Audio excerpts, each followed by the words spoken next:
கேரட்டையும் பீன்ஸையும் வச்சு சிம்பிளாக சூப்பராக வெஜ் புலாவ் இது மாதிரி செஞ்சு பாருங்கள். கண்டிப்பாக உங்களுக்கு பிடிக்கும். ஒரு குக்கரில் கொஞ்சமாக எண்ணெய் ஊற்றிக்கலாம். 2 ஸ்பூன் நெய் விட்டுக்கோங்க. பட்டை, கிராம்பு, சோம்பு, ஏலக்காய், ஒரு பிரியாணி இலை, ஒரு அன்னாச்சி மூக்கு எல்லாத்தையும் சேர்த்து நல்லா மிக்ஸ் பண்ணிக்கோங்க. இதில் நீளமாக கட் பண்ணி வச்சுருக்க ஒரு பெரிய வெங்காயத்தை சேர்த்திக்கலாம். நல்லா மிக்ஸ் பண்ணிக்கோங்க. வெங்காயம் நல்லா வணங்கினதுக்கப்புறம் ஒரு 4 பச்சை மிளகா காரத்துக்கு சேர்த்திக்கலாம்.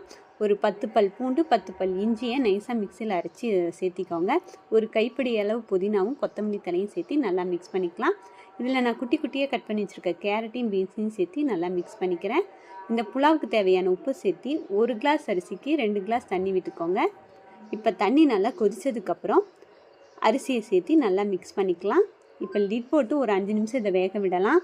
இதில் பாதி தண்ணி சுண்டிடும். மிச்சம் இருக்க தண்ணியோட லிட் போட்டு ஒரு 4 விசில் விட்டு எடுத்திங்கன்னா உதிரியான சூப்பரான வெஜ் புலாவ் ரெடி. இது மாதிரி வீடியோஸ் பார்க்கணுன்னா நம்ம சேனலை சப்ஸ்கிரைப் பண்ணிக்கோங்க.